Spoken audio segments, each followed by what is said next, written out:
हाँ जी, last class में क्या पढ़ा था तो उसके बारे में सुनो। हम लोग पढ़ रहे थे कैपेसिटेंस के बारे में। कैपेसिटेंस क्या होता है? किसी भी कंडक्टर की कैपेसिटी होती है क्या स्टोर करने की, चार्ज को स्टोर करने की। और किसी भी कंडक्टर में आप जितना चार्ज स्टोर करते जाओगे उतना ही उसका पोटेंशियल इंक्रीज होगा, या इसका उल्टा भी बोल सकते हो। अगर किसी कंडक्टर का पोटेंशियल जो है वो किस पे डिपेंड करता है, वो चार्ज पे डिपेंड करता है, ये भी बोला जा सकता है। या पोटेंशियल जितना ज्यादा होगा चार्ज उतना ही ज्यादा होगा, क्योंकि पोटेंशियल का फॉर्मूला तो हमें पता है। किसी भी कंडक्टर के पोटेंशियल के बारे में हम लोग क्या लिखते हैं, क्यू अपॉन आर। ये कौन सा फॉर्मूला है? Potential at the surface of the conductor. कौन सा कंडक्टर? ये स्फेरिकल कंडक्टर। ये स्फेरिकल कंडक्टर के सरफेस पर कितना पोटेंशियल होता है? This is the radius of this conductor and we have stored some charge on this conductor. और ये मैंने आपको मेथड भी बताया था कैसे चार्ज को स्टोर करेंगे इस पे। और चार्ज स्टोर करने में वर्क डन करना पड़ेगा। क्यों? क्योंकि यहाँ से इलेक्ट्रॉन को बाहर खींचना है। अब इलेक्ट्रॉन अपने आप तो बाहर आएगा नहीं, तो उस पर क्या लगाना पड़ेगा? फोर्स लगाना पड़ेगा। फोर्स लगा के उसको पुल करना पड़ेगा। Force into displacement, work done. Work done करते ही इसकी पोटेंशियल एनर्जी बढ़ जाएगी सिस्टम की। तो बेसिकली पोटेंशियल इंक्रीज हो जाएगा। पोटेंशियल किस पे डिपेंड करता है? चार्ज पे और इस कंडक्टर की रेडियस पे। So the potential at the surface of the conductor is given by 1/4 pi epsilon naught q upon r. Q is the charge। Charge जितना ज्यादा होगा पोटेंशियल उतना ही ज्यादा होगा सरफेस पर। तो ये एक रिलेशन पढ़ा था हमने। किसी भी कंडक्टर में जितना ज्यादा चार्ज स्टोर करेंगे उतना ही उसका पोटेंशियल इंक्रीज होता जाएगा। ओके, अब हम प्रोपोर्शनेट के सिंबल को हटाते हैं तो यहाँ पर एक कांस्टेंट लगाते हैं। उस कांस्टेंट को बोलते हैं C। और C क्या था? Capacitance of the conductor. Capacitance of the conductor which will show the capacity of the conductor to store the charge। जो ये बताएगा कि किसी कंडक्टर की कितनी कैपेसिटी है चार्ज को स्टोर करने की। अब ये कैपेसिटी को कैसे मेजर करते हैं? तो V मल्टीप्लाई में इधर आएगा तो डिवाइड में आ जाएगा। तो कैपेसिटेंस का फॉर्मूला क्या बनेगा? Q upon V। तो ये दो तीन फॉर्मूलाज आपको याद रखने हैं जो इस चैप्टर में काम आने वाले हैं। Q is equal to CV and C is equal to Q upon V। Okay, capacitance कैसे इंक्रीज किया जा सकता है? तो आंसर है पोटेंशियल को कम करके। पोटेंशियल डाउनस्टेयर्स में आ रहा है, डिवाइड में आ रहा है, तो डिवाइड के नंबर को छोटा करोगे तो कैपेसिटेंस बढ़ जाएगा। अच्छा, यहाँ से एक डेफिनेशन बनती है कैपेसिटेंस की। क्या डेफिनेशन बनती है? एक तो सिंपल डेफिनेशन है, the capacity the ability to store the charge is called capacitance of the conductor. दूसरी डेफिनेशन यहाँ से बनेगी, किसी भी कंडक्टर में किसी भी कंडक्टर का पोटेंशियल 1 वोल्ट इंक्रीज करने के लिए जितना चार्ज उसमें स्टोर करना पड़ता है उसको भी कैपेसिटेंस बोलते हैं।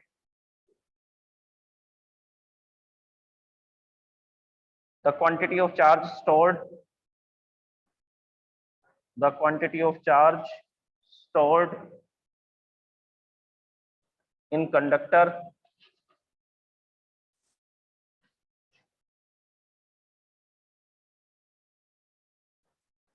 which will increase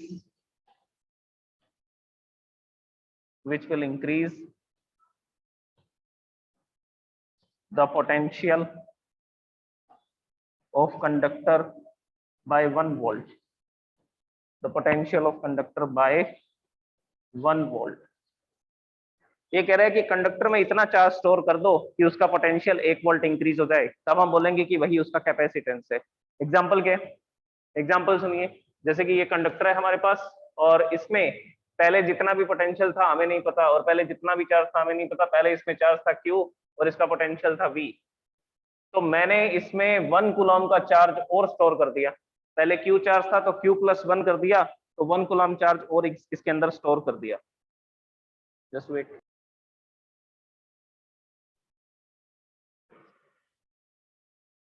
ओके, तो 1 कूलम चार्ज स्टोर करते ही इसका पोटेंशियल कितना इंक्रीज हो गया? तो आंसर है 1 वोल्ट। चलो एग्जांपल भी ले लेते हैं। पहले इसमें 10 कूलम चार्ज था और यहाँ का जो पोटेंशियल था वो 20 वोल्ट था। अब मैंने इसमें 1 कूलम चार्ज और कर दिया, तो जैसे ही मैंने इसमें 1 कूलम चार्ज को और स्टोर किया, इसका पोटेंशियल 20 से बढ़कर के 21 हो गया।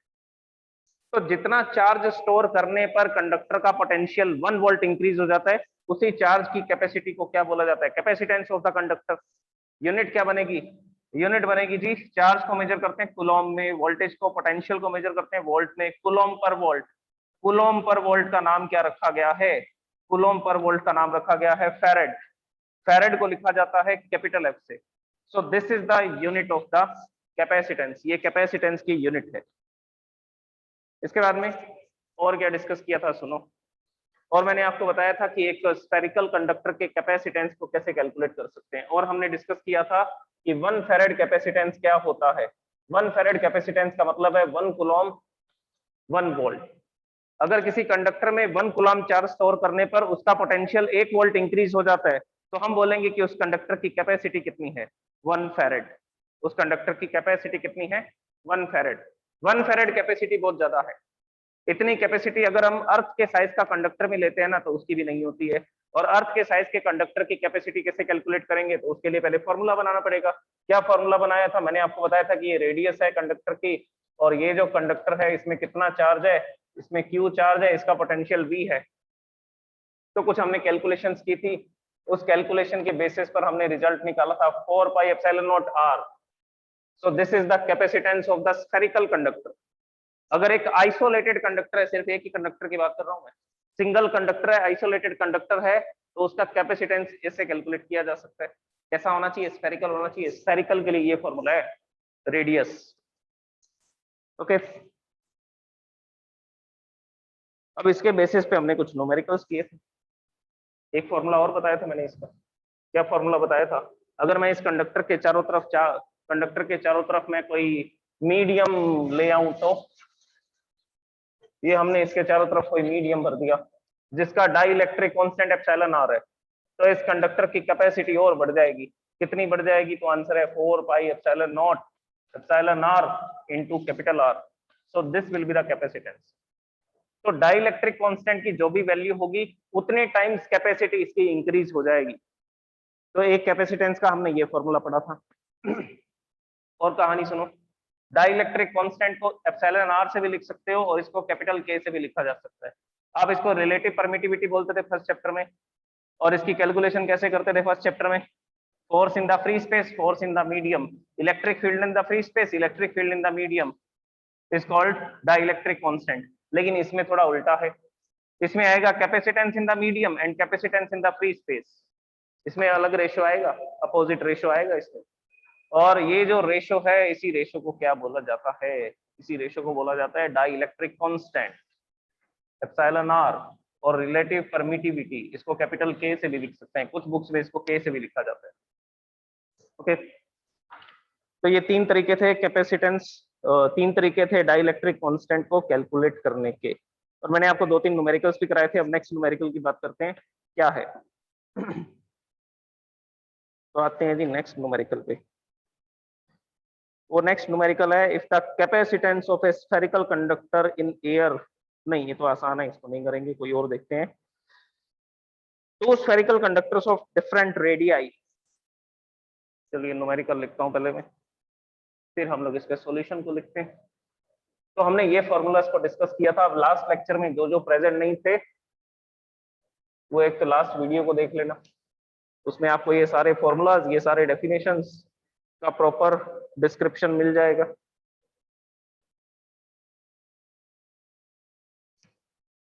So now we will write the next numerical, two spherical conductors of different radii. Two spherical conductors of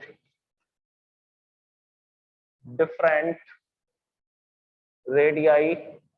Radii मतलब radius का plural है ये। Are charged with the same charge. Are charged with the same charge. Same charge से charged है, क्या बात है। इसके बाद the ratio of the potential at their surfaces. The ratio of potentials at their surfaces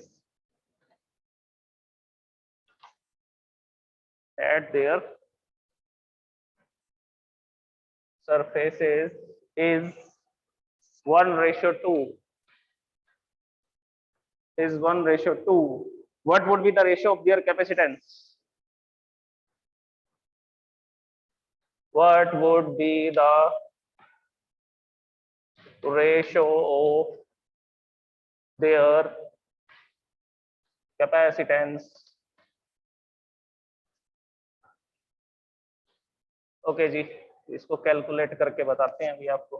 सबसे पहले क्वेश्चन में क्या क्या गिवन है। क्वेश्चन में आपको बता रखा है पोटेंशियल के बारे में और चार्ज के बारे में। तो भैया ये फॉर्मूला तो यूज नहीं कर सकते, ये फॉर्मूला तो रेडियस और कैपेसिटेंस का है, इस फॉर्मूला को तो काम में नहीं लेंगे। तो कैपेसिटेंस का कौन सा फॉर्मूला यूज करेंगे? तो आंसर है C is equal to Q upon V।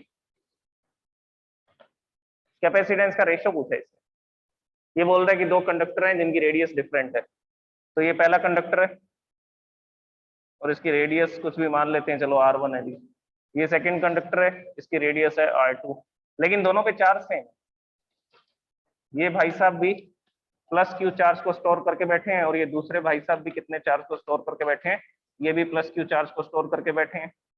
दोनों का पोटेंशियल का रेशियो बता रखा है। इसके पोटेंशियल का रेशियो जी बोल रखा है 1, उसका 2 बोल रखा है। फॉर एग्जाम्पल चलो ऐसा लिख लेते हैं, रेशियो दे रखा है तो रेशियो की लैंग्वेज में बात करते हैं ना। V1 अपॉन V2 कितना गिवन है? 1/2। So these are the given quantities, ये गिवन क्वांटिटीज है।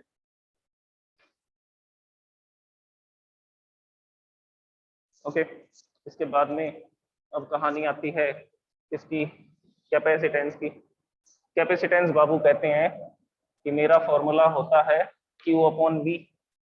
तो पहला जो कंडक्टर है उसका कैपेसिटेंस है C1, चार्ज दोनों पे सेम है, दोनों पे Q चार्ज, दोनों पे Q चार्ज, इसका पोटेंशियल है V1। इसी तरह से for the second conductor capacitance is the C2, charge is Q and potential on the surface is V2।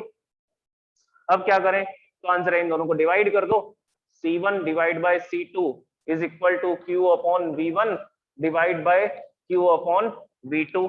Reciprocal कर देते हैं, रेसिप्रोकल करेंगे तो रिजल्ट आएगा Q upon V1 into V2 upon Q।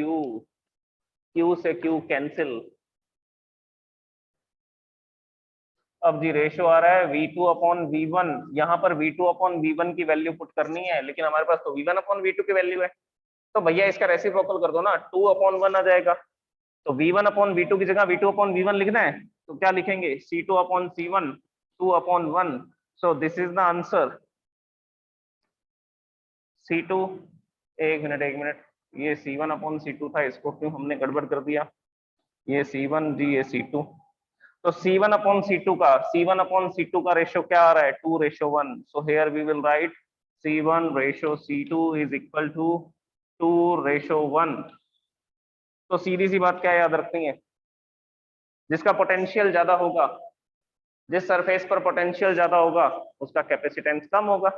इस सरफेस पर पोटेंशियल ज्यादा था तो इसका कैपेसिटेंस कम आ रहा है, और जिस सरफेस पर पोटेंशियल कम है उस सरफेस का कैपेसिटेंस ज्यादा होता है। अरे ये तो हमें पता ही था ऑलरेडी, कैपेसिटेंस के फॉर्मूला में यही तो लिखा जाता है Q अपॉन V। अगर चार्ज सेम है दोनों कंडक्टर पे तो capacitance is inversely proportional to the potential. Potential जिसका कम होगा उस कंडक्टर का कैपेसिटेंस ज्यादा होगा। तो ये रेशियो यही बता रहा है। ओके जी, ये कहानी खत्म हुई। अब हम बात करते हैं कि एक कैपेसिटर को चार्ज कैसे किया जा सकता है। ठीक है, कैपेसिटर पहले तो बनाते कैसे हैं, पहले बनाते हैं इसको, बनाने के बाद सीखते हैं कि कैपेसिटर को चार्ज कैसे करना है।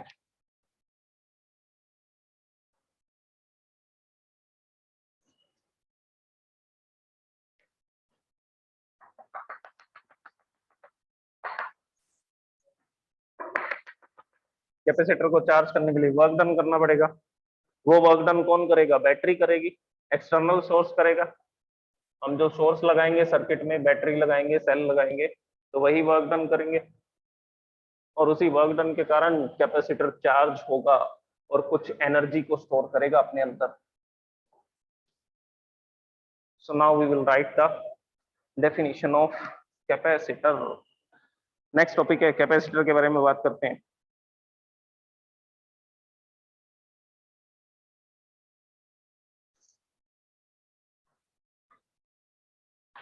This is very important topic, capacitor. So capacitor is a device which is used to store charge.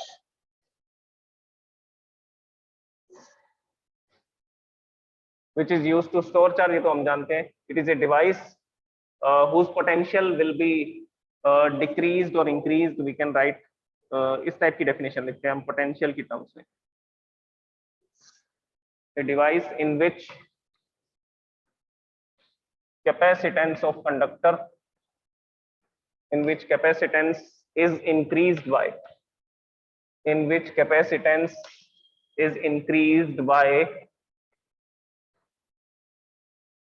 decreasing the potential, increased by decreasing the potential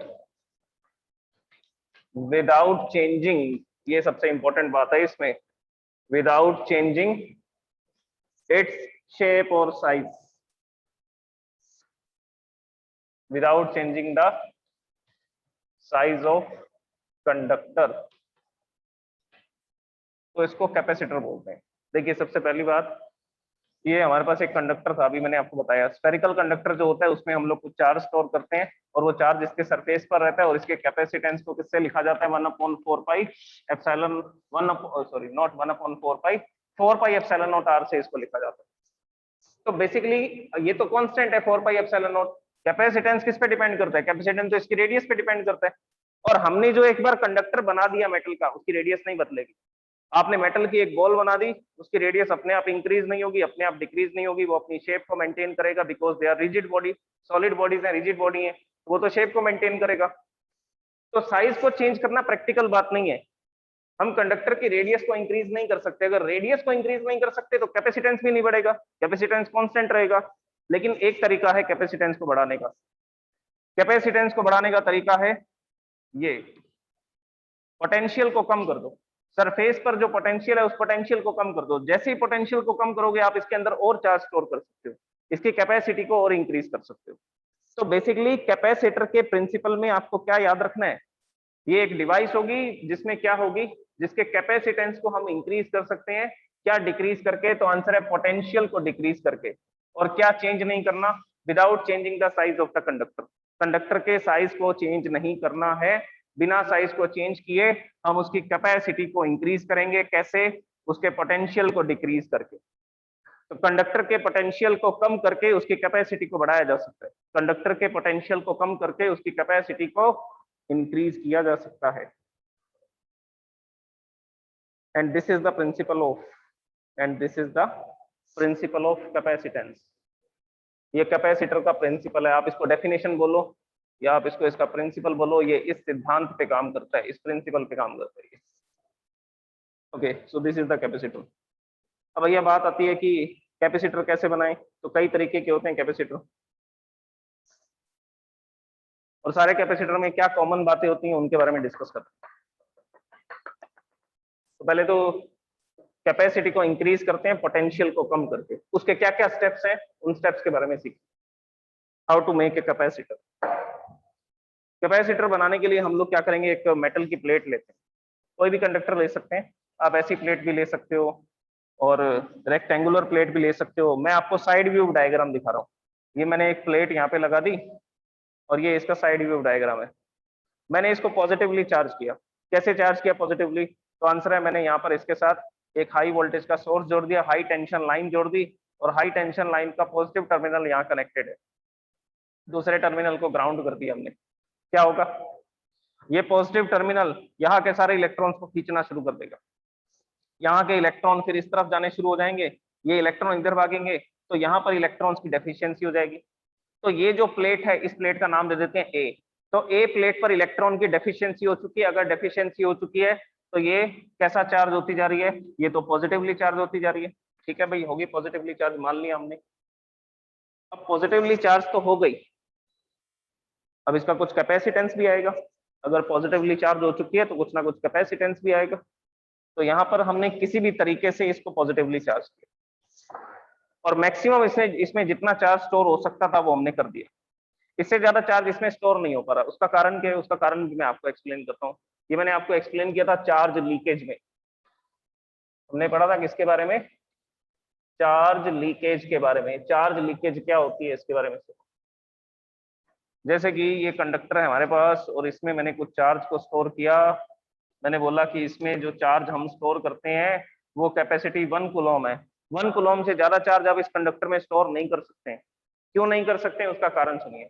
अगर मैं यहाँ पर पॉजिटिव चार्ज स्टोर करता जा रहा हूँ तो इलेक्ट्रिक फील्ड लाइन कैसा होंगी, रेडियली आउटवर्ड्स होंगी। अगर electric field line radially outwards है और इसके आसपास एयर मॉलिक्यूल्स घूम रहे हैं तो क्या होगा, ये आसपास के जो मॉलिक्यूल्स हैं ये उसको आयोनाइज कर देगा। जैसे हाइड्रोजन गैस है, नाइट्रोजन गैस है, ऑक्सीजन गैस है, तो उसमें क्या होगा, ये इसके इलेक्ट्रॉन्स को खींचना शुरू कर देगा। क्यों, क्योंकि पॉजिटिव चार्ज है, पॉजिटिव चार्ज है तो बहुत स्ट्रॉन्ग इलेक्ट्रिक फील्ड बना रहा है, इतना स्ट्रॉन्ग इलेक्ट्रिक फील्ड बना रहा है कि आसपास के गैसेस के मॉलिक्यूल्स को आयोनाइज कर रहा है, मतलब कि उसके इलेक्ट्रॉन्स को खींच रहा है। और जैसे ही इलेक्ट्रॉन यहाँ पर आ जाएंगे ये डिस्चार्ज होना शुरू हो जाएगा। जैसे ही इलेक्ट्रॉन यहाँ पे आ जाएंगे ये क्या होना शुरू हो जाएगा, तो डिस्चार्ज होना शुरू हो जाएगा।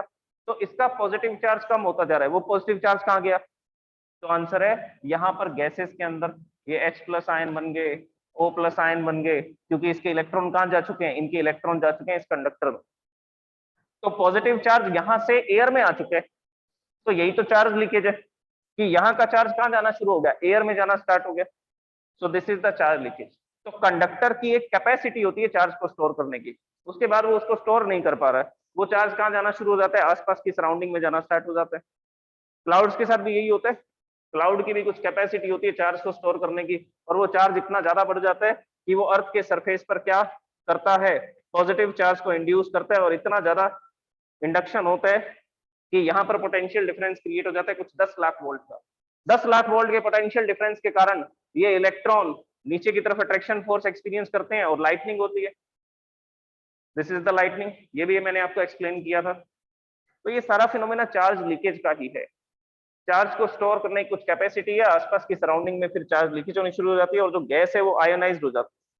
देखो जो एयर है ना वो तो इंसुलेटर है, ध्यान से सुन लो इस बात को, जो एयर है वो तो इंसुलेटर है, लेकिन मैं किसकी बात कर रहा हूं, मैं बात कर रहा हूं आयोनाइज्ड गैस की। ये आयोनाइज्ड गैस एक कंडक्टर, आयोनाइज्ड गैस एक कंडक्टर का काम करेगी। अच्छा, एयर की जो मैक्सिमम लिमिट होती है वो कितनी होती है, एयर का ब्रेकडाउन कब होता है, तो मैं आपको इसकी लिमिट भी बता देता हूँ। एयर ब्रेकडाउन, एयर का जो ब्रेकडाउन होता है वो होता है 3 × 10⁶ वोल्ट पर metre. This is the value of electric field. अगर इस कंडक्टर में इतना इलेक्ट्रिक फील्ड होगा ना तो एयर के मॉलिक्यूल ब्रेक डाउन हो जाएंगे, टूट जाएंगे और गैस आयोनाइज हो जाएगी। तो हम बोलते हैं कि ये एयर ब्रेक डाउन है।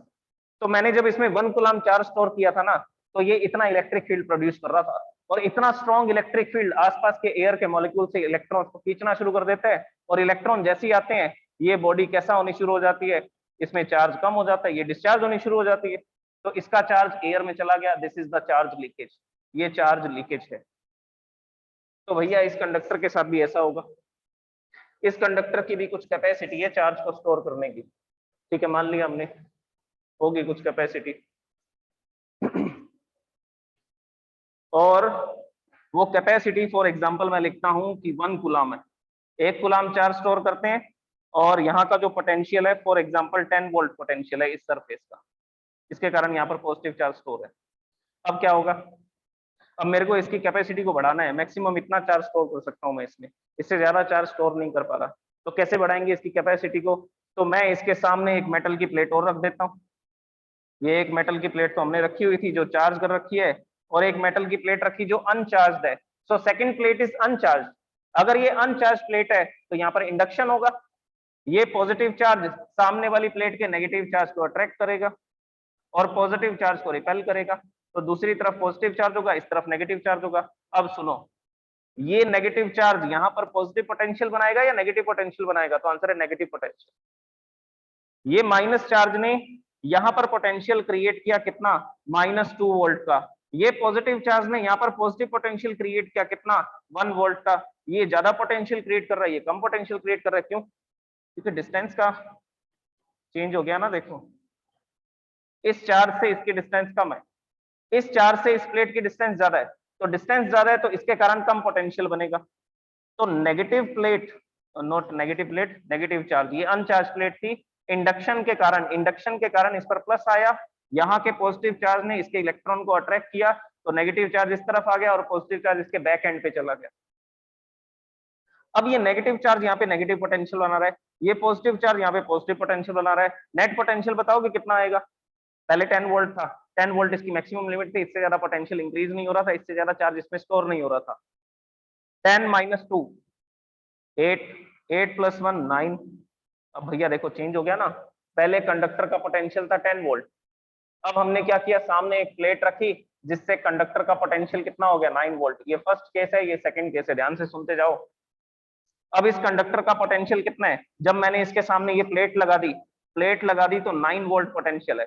नेगेटिव चार्ज ने नेगेटिव पोटेंशियल क्रिएट किया, पॉजिटिव चार्ज ने पॉजिटिव पोटेंशियल क्रिएट किया, अल्टीमेटली यहाँ का पोटेंशियल थोड़ा बहुत कम हुआ। पोटेंशियल कम हुआ तो अब इसमें और चार्ज स्टोर कर सकते हैं। अब मैंने इसमें चार्ज स्टोर कर दिया, पहले 1 कूलम था, अब मैंने इसमें चार्ज स्टोर कर दिया 1.5 कूलम, और चार्ज स्टोर कर सकते हैं। अब फिर से ये 10 वोल्ट पे पहुंच गया, 10 वोल्ट पे पहुंच गया तो अब और चार्ज स्टोर नहीं कर पा रहे, और इसकी कैपेसिटी इंक्रीज करनी है।